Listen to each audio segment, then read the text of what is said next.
We're going to take another look at how to create content with Brisk based on this ELA lesson plan on AI ethics and persuasive writing. Now, this particular lesson plan is complete with objectives, standards. It's got a list of materials that are needed, along with what's going to be covered, some lesson activities, and it ultimately has the students creating a persuasive writing activity or assignment, and there's a prompt and some details with what they need to include in this particular assignment. And the prompt is, should AI be used? Should AI be regulated strictly or encouraged freely? So we are going to use Brisk again. And just again, once again, it's on the bottom right-hand corner of our screen. So I love that it always sort of shows up for us. And we're going to go over to create. And in this case, we're looking to create a rubric. So I'm going to choose rubric. And it says, what should the rubric cover? Be specific. I'm just going to paste in something I had already typed in just to save some time.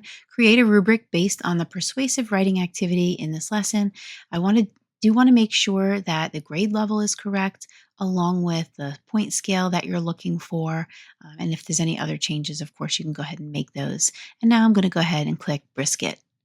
This will begin to create your rubric, and it will create it right at the bottom of the lesson. And you'll notice at first when it creates it, the text might look a little jumbled, but once it's finished, it will put it in a nice table format, so it'll look a lot better. And there we go. So let me just close the Brisk window. And so what we have here is our persuasive essay rubric on AI regulation. And so you'll notice we have the criteria column as well as each individual point scale, and then we have specifics for each.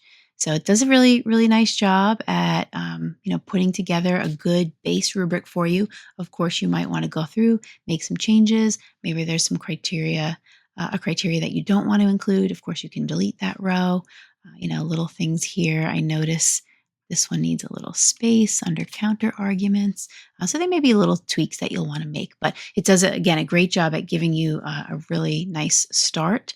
And of course, take it from there.